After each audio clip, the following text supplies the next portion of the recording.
करना चाहेगा भी नहीं। और ग्रेजुएशन में लोग आते आते उब जाते हैं कि चलो 10th किया 12th किया, ग्रेजुएशन में थोड़ा आराम किया जाए। पर यही सोच है कि लोगों को ले डूबता है। बात करता हूँ तो वो बोलता है कि क्या फालतू का टाइम वेस्ट कर रहे हो बिहार में रह के, बिहार में कुछ नहीं होना जाना है, जो मैं बाहर हूँ तुम भी बाहर आ जाओ। हमारे बिहार शरीफ जो नालंदा जिला में पड़ता है, वहाँ एक क्लॉक टावर में शायद 20 करोड़ का लागत बताया गया। लेकिन अगर आप उस क्लॉक टावर को देख रहे तो पूछेंगे कि इसमें 20 करोड़ लगा किस चीज में। मतलब एक सिंपल सा टावर है और उसमें एक घड़ी है कि हमारा राज्य हाईलाइट हो गया है, मतलब बिना मतलब का, बस फिल्मों के द्वारा या फिर अलग अलग। और एक समय था जब जंगल राज था बिहार में, तो वो अलग समय था। और अभी एक अच्छा समय है जहाँ बिहार में कोई प्रिंसिपल या टीचर पे दबाव बनेगा कि किस प्रकार हम यहाँ की स्थिति सुधारें। और जब हमारे महाविद्यालय लेवल पे, विद्यालय लेवल पे चीजें सुधरेंगी तो अपने आप बिहार में बदलाव दिखने लगेगा। मतलब अगर बच्चों पे प्रेशर ना डाले तो कोई पढ़ाई करना चाहेगा भी। आपकी राज्य सरकार इन पर क्या क्या काम कर रही है? सरकार तो काम करेगी ही, क्योंकि आप सभी लोगों ने चुना है। लेकिन आपके बिहार का, आपके राजगीर का, नालंदा का एक युवा, एक जिम्मेदार नागरिक होकर क्या काम कर सकता है इन क्षेत्रों में और बाकी मुद्दों पर भी, ताकि आपकी जमीनी मुश्किलों का हल हो सके? मतलब हम सवाल तो पूछ ही सकते हैं, ये हमारा अधिकार है कि सरकार से डायरेक्ट एज अ विद्यार्थी या फिर कोई एज अ नागरिक हम ये सवाल पूछे कि सर आखिर इसमें इतना क्यों लग रहा है। हम अपन क्षेत्र के सब लोग के यही कहना चाहिए कि प्रधान ऐप बहुत ही सपोर्टिव ऐप है, सबके बहुत सहायता कर रहे हैं। ज्यादा से ज्यादा ये है कि युवा सबके नया नया तकनीकी के शिक्षा दे रहे हैं, किस प्रकार से लोगों से जुड़ल जा है, किस प्रकार से लोगों से बात कल जा है, कोई इंटरव्यू में किस तरह से अपने आप के बतावल जा है कि हम ही है। उस चीज के हमनी के प्रधान ऐप मदद कर रहे हैं। तो हम चाहबे कि हमनी के क्षेत्र के जितना भी लोग हथिन, जितना भी युवा आगे चल के नेतृत्व करना चाहा हकिन, चाहे वो कोई क्षेत्र के बात हो, तो वो अथिन और प्रधान ऐप से ज्यादा जुड़थिन और शिक्षा ग्रहण करथिन कि कैसे का करे के। पूरा ट्रेनिंग यहाँ प्रधान ऐप से हमनी के मिला है।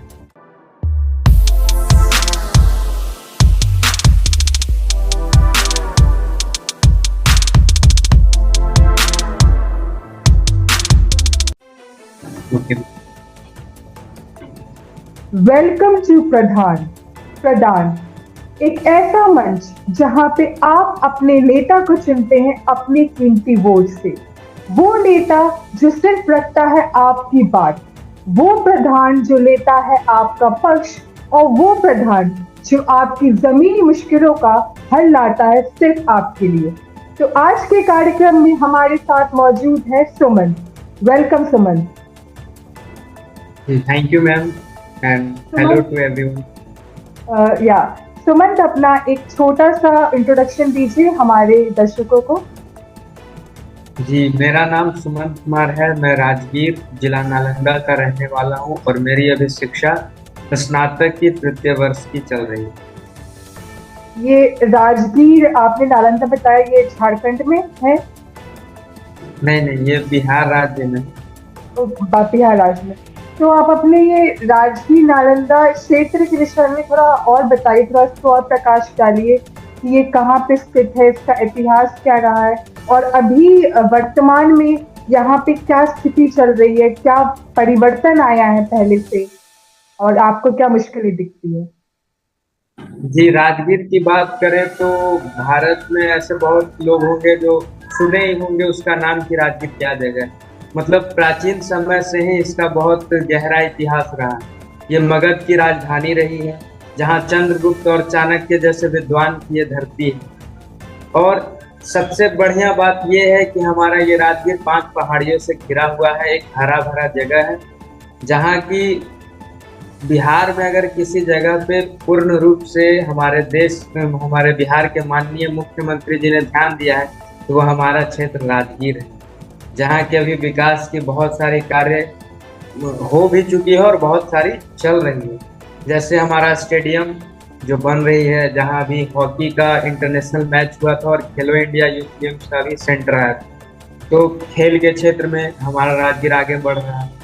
शिक्षा के क्षेत्र में कहें तो विश्व प्राचीन जो सबसे पुरानी विश्वविद्यालय में से एक नालंदा विश्वविद्यालय थी, उसका पुनर्निर्माण हमारे राजगीर में ही हुआ है, और जिसका उद्घाटन हमारे माननीय प्रधानमंत्री श्री नरेंद्र मोदी जी के कर कमलों के द्वारा। तो राजगीर शिक्षा के क्षेत्र में भी लगातार आगे बढ़ने की कोशिश कर रहा है। और टूरिस्ट की बात करें तो टूरिज्म में तो राजगीर पहले से ही आगे रहा है, और ऐसा लग रहा है कि आगे भी और आगे जाएगा। तो हम कह हमारे यहाँ सकते हैं स्काई वॉक जो है वो भारत का पहला स्काई वॉक है, और दूसरा स्काई वॉक चाइना में है। तो वो स्काई वॉक हमारा राजगीर का बहुत प्रसिद्ध है। ओ, ये तो बहुत ही रोचक बात बताई आपने, इसकी जानकारी हमें नहीं थी। तो अगर हम कहें तो बिहार को एक पहचान, अगर एक ब्रांड बोले तो वो शायद राजगीर है। राजगीर के नाम जी, से बिहार को बहुत बिहार का जाना एक जाता ब्रांड में, मतलब एक ब्रांड नहीं है लेकिन एक ब्रांड में राजगीर भी है। है। ओ, अगर ठीक है। अच्छे अच्छे जगह है तो उसमें एक राजगीर भी बिहार में है, जो कंसीडरेबल प्लेस है। और राजगीर में आपने बताया कि इतना इतना इसका इतिहास इतना अच्छा रहा है, इतने बड़े बड़े वहाँ से प्रसिद्ध लोग वहाँ से निकले हैं। तो अभी अगर हम पहले का देखें पीछे इतिहास, तो क्या अभी हमें वो दिखता है प्रभाव राजगीर में कि इतने प्रसिद्ध लोग यहाँ इससे जुड़ने के बावजूद भी राजगीर को क्या उतनी मान्यता मिल रही है आप अभी वर्तमान समय में, या उसको इतनी पहचान या उस तरीके से विकास हो पाया है राजगीर में? जी बिल्कुल, राजगीर को उसकी पहचान पहले से भी मिल रही है और अभी भी उसकी पहचान बरकरार है। ऐसे बहुत से साक्ष्य हैं जो प्रमाणित करता है राजगीर के इतिहास को, जैसे कि कृष्ण रथ चक्र जो धंसा हुआ है, एक पत्थर पे रथ का पहिया धंसा हुआ है, और उसको हम लोग एक टूरिस्ट प्लेस के रूप में उजागर करते हैं लोगों के सामने। तो वो इतिहास को बखूबी बताता है कि इस प्रकार महाभारत कालीन इतिहास अभी भी हमारे राजगीर में जिंदा है। दूसरी चीज है कि हमारे किला मैदान बहुत बड़े क्षेत्र में फैला हुआ है, जहाँ की अभी खुदाई चल रही है आर्कियोलॉजिकल डिपार्टमेंट के द्वारा। तो वहाँ भी ऐसा कहा जा रहा है कि बहुत कुछ मिल रहा है अंदर से, इसलिए उस पूरे क्षेत्र को घेराबंदी कर दिया गया है, और शायद भविष्य में आर्कियोलॉजिकल पार्क भी उसमें बन सकता है। ये तो बहुत ही हैरानी की बात है कि इतने रोचक बातें हैं राजगीर के बारे में जो सामान्य लोगों को नहीं पता है। देश में आप ही ने ये बात कही कि ज्यादातर लोग राजगीर से मतलब वंचित हैं इस बात से कि राजगीर भी इतनी प्रसिद्ध जगह है जहाँ पे लोगों को जाना चाहिए, और इसकी इतना मान्यता है हमारे हमारे ग्रंथों में भी, चाहे वो महाभारत हो गई, आपने बताया अभी श्री कृष्ण का, मतलब कितना इसका वजूद रहा है। इसके बावजूद भी अगर कुछ कमी रह गई है इसके पीछे रहने की, हम राष्ट्रीय उस पे बात कर रहे हैं राष्ट्रीय स्तर पर, तो क्या कारण हो सकता है कि राष्ट्रीय स्तर पर आज राजगीर का वो नाम नहीं है, या लोग उसको इतना जानते नहीं हैं? मैम, राजगीर का नाम तो सिर्फ राष्ट्रीय नहीं अंतर्राष्ट्रीय लेवल पर भी है, लेकिन ऐसा है कि अभी भी बहुत सारे लोग जो हैं वो इसकी जानकारी से मतलब वंचित हैं। तो उसके लिए हमारे जो सरकार जो है पर्यटक विभाग, उसका जनसंपर्क केंद्र जो है उसमें उनको मतलब डेवलपमेंट करने का जरूरत है कि जन जागरूकता फैलाए, लोगों तक बात पहुंचाए संचार के माध्यम से, अलग अलग माध्यम से। जैसे कि अभी सबसे बढ़िया है कि हम इंस्टाग्राम पे ऐड चला के बता सकते हैं लोगों को कि हमारे यहाँ इतने अच्छे अच्छे विरासत हैं, आइए और इसका साक्ष्य आप खुद भी बनिए और लोगों को भी बताइए कि क्या है यहाँ पे।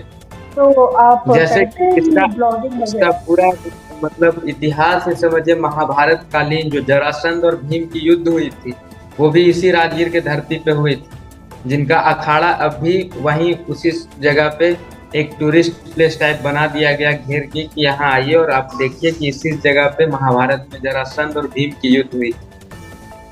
ये जो और आपने हमें जगहें बताई, यहाँ की मेंटेनेंस में क्या सरकार इतना खर्च कर रही है उसके रख रखाव में? अच्छा मेंटेनेंस है वहाँ पे, या जो टूरिस्ट आते हैं उनके लिए इतनी क्या वहाँ पे है अपॉर्चुनिटीज या अरेंजमेंट कि वो कहाँ पे ठहरेंगे, साफ सफाई के स्तर पर?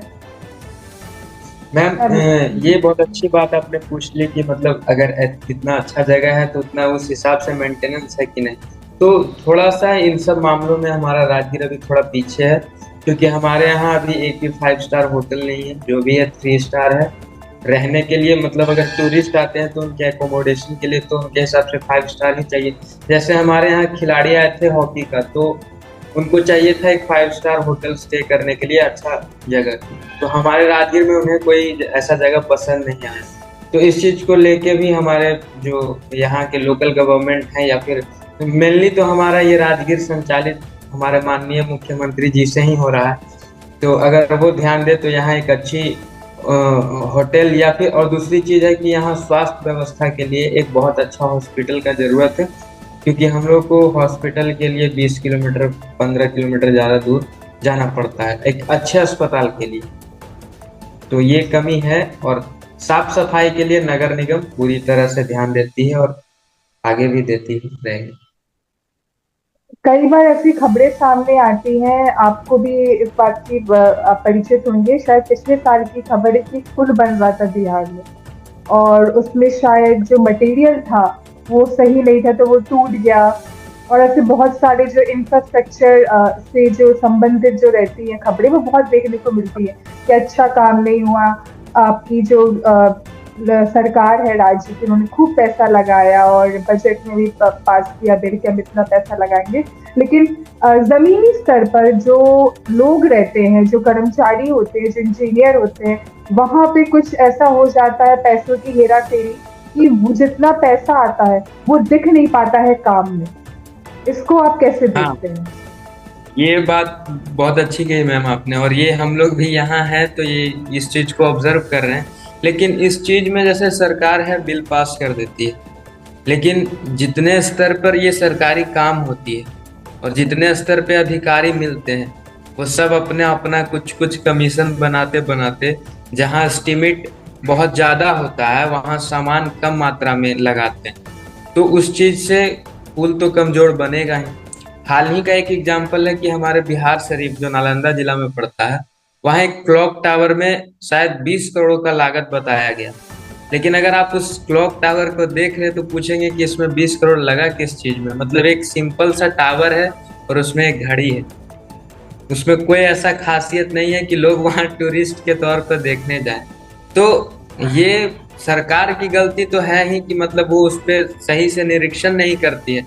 पर ये जो स्तर वाइज, जो लेवल वाइज जो सारे कर्मचारी हैं, इनकी भी गलती है। तो सरकार को करप्शन पे ध्यान देना चाहिए। और दूसरी चीज है कि हम जनता का ये भी है कि हम लोग जाके और उस चीज को उजागर करें सरकार के सामने या फिर अपने लोकल गवर्नमेंट के सामने, कि मतलब हम सवाल तो पूछ ही सकते हैं, ये हमारा अधिकार है कि सरकार से डायरेक्ट एज अ विद्यार्थी या फिर कोई एज अ नागरिक हम ये सवाल पूछे कि सर आखिर इसमें इतना क्यों लग रहा है। आपने कुछ चुनिंदा मुद्दे अभी उठाए कि साफ सफाई को लेकर मेंटेनेंस नहीं होना, और अभी आपने भ्रष्टाचार का मुद्दा उठाया। आपने बताया कि आपकी राज्य सरकार इन पर क्या क्या काम कर रही है। सरकार तो काम करेगी क्योंकि आप सभी लोगों ने उन्हें चुना है, लेकिन आपके बिहार का, आपके राजगीर का, नालंदा का एक युवा, एक जिम्मेदार नागरिक होकर क्या काम कर सकता है इन क्षेत्रों में और बाकी मुद्दों पर भी, ताकि आपकी जमीनी मुश्किलों का हल हो सके? मैम, जैसे बिहार एक बहुत पिछड़ा माना जा रहा था राज्य, पर धीरे धीरे इसमें जो इंफ्रास्ट्रक्चर में जो बदलाव आया है, पहले हमारे पास एक मतलब एक साइड वाला रास्ता था, अब हो गया है कि हर चीज 4 लाइन बन गया है, हर जगह मतलब बहुत बड़े बड़े सड़क बन चुके हैं। लेकिन मतलब अभी भी शिक्षा की गुणवत्ता में सुधार बहुत स्तर पे कम है, और जिसके लिए मैं अपने महाविद्यालय में परस्पर विद्रोह करता रहता हूँ अपने कॉलेज में। अपने मतलब मैं एज अ कॉलेज में अपने कॉलेज प्रेसिडेंट हूँ, मतलब एबीवीपी का। और वहाँ पे मैं मुद्दों पे आवाज उठाता रहता हूँ कि हमें साफ सफाई की चाहिए या फिर, लेकिन जो मुख्य है कि वहाँ शिक्षा का स्तर किस प्रकार बढ़ाया जाए। हमारे बिहार में हमें कि बहुत सारे लोग महाविद्यालयों में नाम लिखवा लेते हैं, लेकिन वहाँ जाते नहीं हैं। उनको लगता है कि चलो बस एक डिग्री मिल जाएगा और इसीलिए बिहार में होता है कि ग्रेजुएशन करने के बाद भी लोग जॉबलेस रहते हैं, क्योंकि वो लोग क्लास तो जाते नहीं है। तो सबसे मेन मुद्दा ये हमारे पास आ जाता है कि किस प्रकार से हम विद्यार्थियों का मतलब प्रतिशत बढ़ाएं उपस्थिति का। तो उसके लिए हम परस्पर अपने प्रधानाचार्य महोदय से इस चीज पे करते रहते हैं वार्तालाप, और कई बार आंदोलन भी करते हैं। तो कुछ हद तक स्थिति में सुधार आया है, और आगे भी इसी प्रकार हम लगे रहेंगे ताकि ये पूरी तरह से 0 से 100 हो प्रतिशत उनके उपस्थिति का।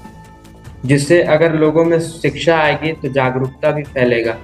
और जैसे हमारे कॉलेज में एक एनएसएस इकाई होती है जो हमें अपने समाज के प्रति जागरूक बनाती है कि किस प्रकार आप अपने कर्तव्यों का, अधिकार तो सबको मिल रहा है और सब उसका उपयोग कर रहे हैं, लेकिन हम अपने कर्तव्यों का किस प्रकार निर्वहन करते हैं, ये हमारे कॉलेज में एनएसएस बहुत अच्छे से समझाती है।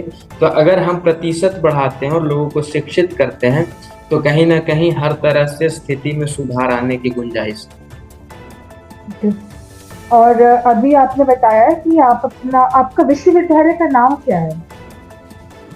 मेरे विश्वविद्यालय का नाम है, मैम, प्राचीन नाम है पाटलिपुत्र विश्वविद्यालय, जो मगध की राजधानी हुआ करती थी पाटलिपुत्र। तो आपने बताया कि आप वहाँ के प्रेसिडेंट हैं अखिल भारतीय विद्यार्थी परिषद के। तो एक मैं प्रेसिडेंट, कॉलेज का हूँ, विश्वविद्यालय का नहीं, कॉलेज का। विश्वविद्यालय में हमारा चुनाव नहीं होता।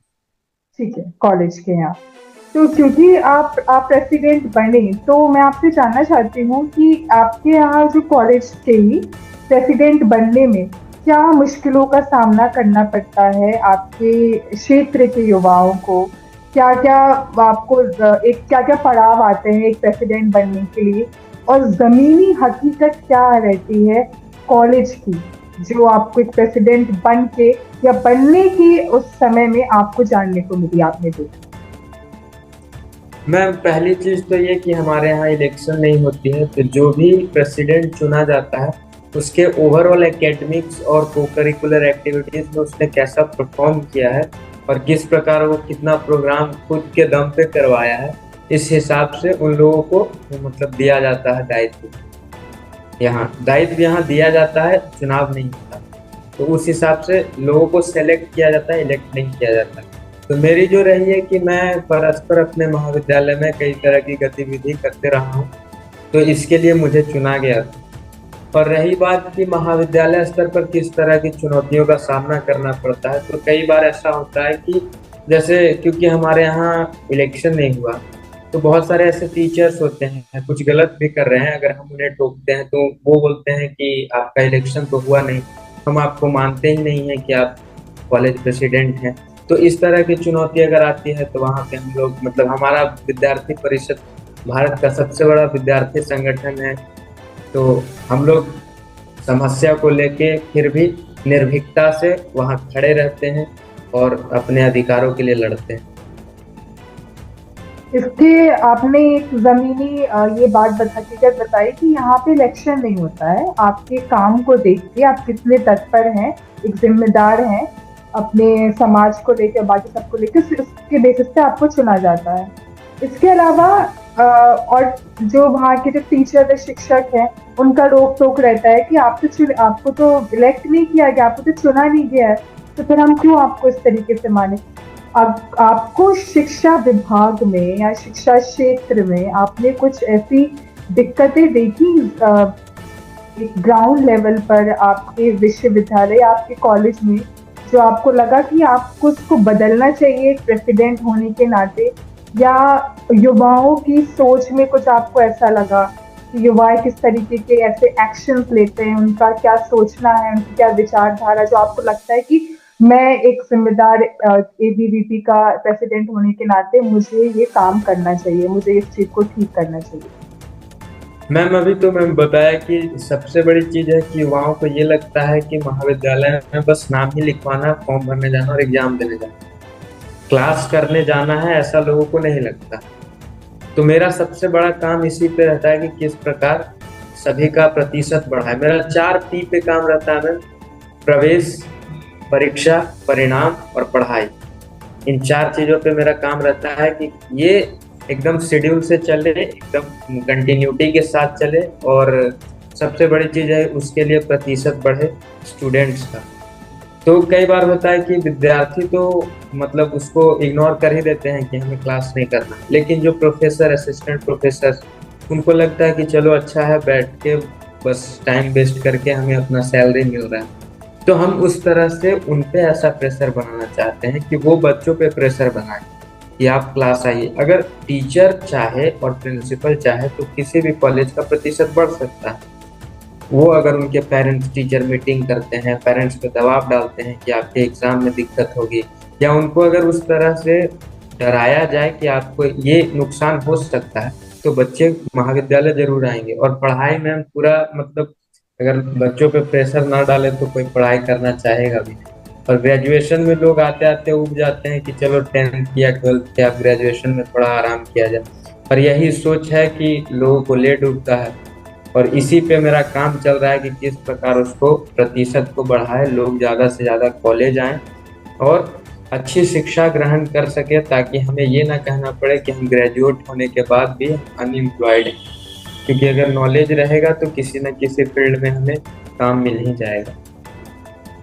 और ये जो आपके क्षेत्र से, आपके राज्य से बहुत सारे बच्चे बाहर जाते हैं, बाहरी राज्य में, कह सकते हैं ब्रेन ड्रेन होना बिहार से दूसरे राज्य में, इसको आप रोकने के लिए आपका कुछ है प्लान की, कोई स्ट्रैटेजी एक प्रेसिडेंट होने के नाते कॉलेज के, कि मैं ये करूंगा कि यहाँ के बच्चे यहीं पर काम करें, अपने स्किल्स और टैलेंट्स का योगदान हमारे क्षेत्र राजगीर को, बिहार को दे, ना कि बाकी राज्यों को?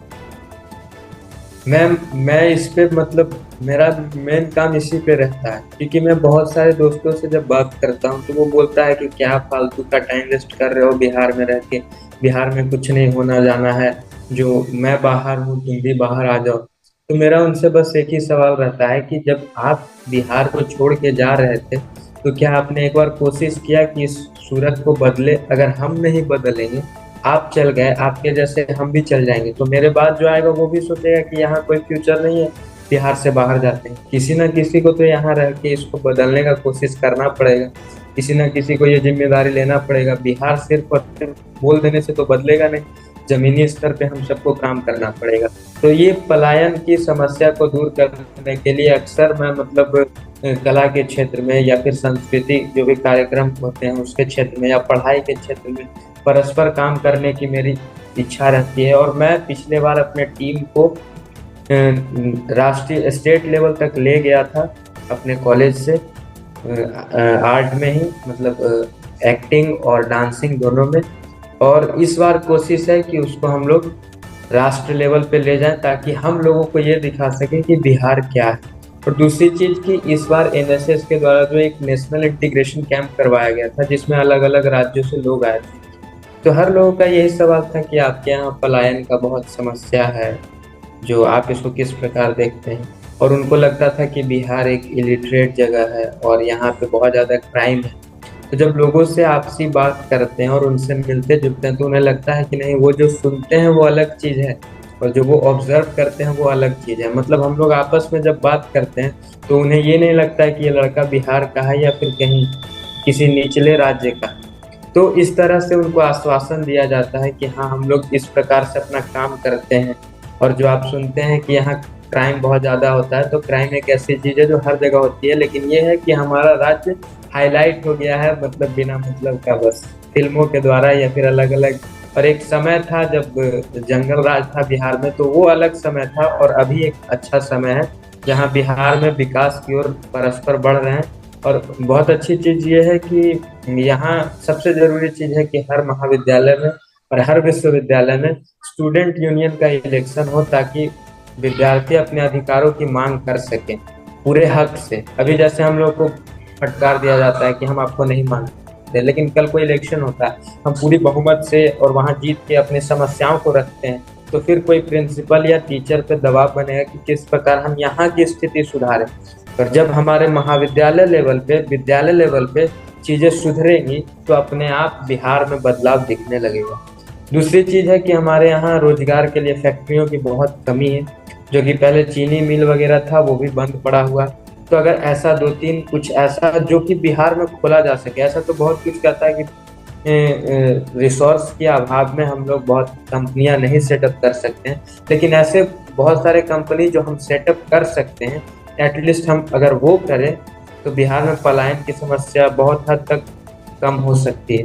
और सबसे बड़ी तो समस्या है कि शिक्षा में सुधार और यहाँ के सामाजिक सुधार आ जाए, लोगों के सोच में बदलाव आ जाए, तो बिहार पलायन से बच सकता है।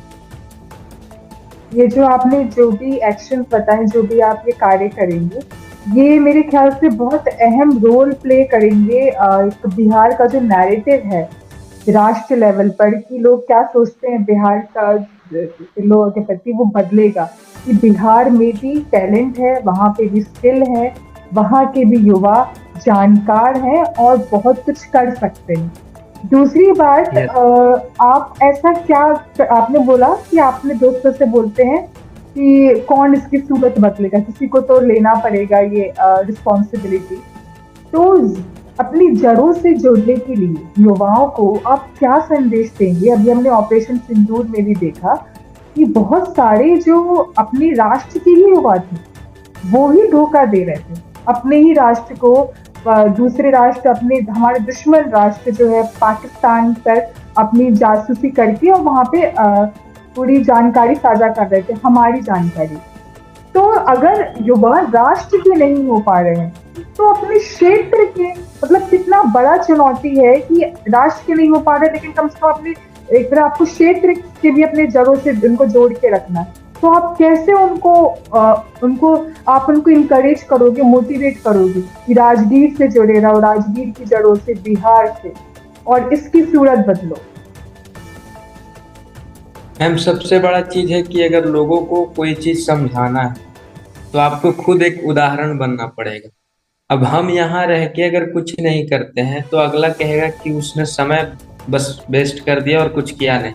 लेकिन अगर कल को मैं अपने अंदर डेवलपमेंट ला लूँ और अपने आसपास के क्षेत्र में कुछ थोड़ा बहुत डेवलपमेंट ला लूँ, तो हमें देख के मतलब कुछ तो ऐसे लोग होंगे जो प्रभावित होंगे। लेकिन आपने जैसे कहा कि ऑपरेशन सिंदूर में भी कुछ हमारे देश के ही लोग उसका विरोध प्रदर्शन कर रहे हैं या फिर वहां खबर पहुंचा रहे हैं, तो मैम ये तो इतिहास से ही चला आ रहा है कि अपने यहाँ कुछ लोग ऐसे होते हैं, मतलब हर समाज में कुछ ऐसे लोग होते हैं जो अपने ही मतलब समाज में रह के अपने क्षेत्र को ही सपोर्ट नहीं करते हैं, क्योंकि उनके मन में अलग विचारधारा चल रहा होता है। लेकिन जो लोग एटलीस्ट थोड़े बहुत भटके हुए हैं, उन लोगों को राह पे लाने का हम लोग काम कर सकते हैं, सही गाइडलाइन देके और सही उनको इम्प्रूवमेंट दिखा के कि हमने आखिर क्या इम्प्रूवमेंट किया। जैसे कि अभी मैं बिहार में ही रह के और अपने एक छोटे से महाविद्यालय में ही रह के, राजकीय डिग्री महाविद्यालय, जिसका शायद कोई नाम भी नहीं सुना होगा, नालंदा जिला के बाहर, वैसे महाविद्यालय से उठ के जब मैंने अपने आप को विधानसभा, बिहार विधानसभा में रिप्रेजेंट किया, तो ना केवल मेरा नाम हुआ बल्कि मेरे महाविद्यालय का भी नाम। और ये देख के मेरे पीछे कई लोग जुड़े कि नहीं, अगर ये लड़का वहां तक गया तब कुछ जरूर अच्छा कर रहा। तो इस प्रकार से हमें कुछ खुद में पहले ऐसा इम्प्रूवमेंट लाना पड़ेगा ताकि चार लोग हमसे जुड़ सके, ताकि उन्हें सिक्योरिटी फील हो कि नहीं ये कुछ कर रहा है तो आगे चल के हम भी कुछ कर लेंगे। तो इसलिए सबसे पहली चीज है कि खुद को इम्प्रूव करो और खुद को सबके सामने प्रूव करो। मतलब खुद को मिसाल बनाना, और खुद को मिसाल बना के आज की युवा के सामने रखना। तो ये सिर्फ खुद बातों को से तो लोग को लगेगा कि बस बोल रहा है। तो खुद को मिसाल बनाने के लिए आपकी वैसे भाषा क्या है? आप बोलते क्या है राजगीर में, आपकी बोली? हमारी राजगीर की बोली मगही, मगध का मगही। मगही, ठीक है। तो आपने जैसे बताया, बहुत अच्छी बात कही आपने, और मैं सब युवाओं से बोलूंगी कि इस चीज को फॉलो करें, खुद को मिसाल बनाने की। सुमंत, आपने ये जो बात कही कि मुझे खुद को मिसाल बनाना है, दूसरे युवाओं के सामने रखना है, इस चीज को इसको पॉसिबल करने में प्रधान मंच का क्या योगदान रहेगा, और प्रधान मंच से सभी बाकी युवाओं को क्यों जुड़ना चाहिए, ये आपको अपनी भाषा में बोलना है, अपनी बोली में बोलना। हम्म। तो हम अपन क्षेत्र के सब लोग के यही कहना चाहिए कि प्रधान ऐप बहुत ही सपोर्टिव ऐप है, सबके बहुत सहायता कर रहे हैं। ज्यादा से ज्यादा ये है कि युवा सबके नया नया तकनीकी के शिक्षा दे रहे है, किस प्रकार से लोगों से जुड़ल जा है, किस प्रकार से लोगों से बात कल जा है, कोई इंटरव्यू में किस तरह से अपने आप के बतावल जा है कि हम ही है, उस चीज के हमनी के प्रधान है मदद कर रहे हैं। तो हम चाहबे कि हमनी के क्षेत्र के जितना भी लोग हथिन, जितना भी युवा आगे चल के नेतृत्व करना चाह हकिन, चाहे वो कोई क्षेत्र के बात हो, तो वो अथिन और प्रधान ऐप से ज़्यादा जुड़थिन और शिक्षा ग्रहण करथिन कि कैसे का करे के। पूरा ट्रेनिंग यहाँ प्रधान ऐप से हमनी के मिला है। थैंक यू सो मच सुमन। आज का कार्यक्रम समाप्त करते हैं। आज के लिए इतना ही। मुलाकात होगी आपसे दोबारा। आप सभी प्रधान मंच पे जरूर जुड़िए।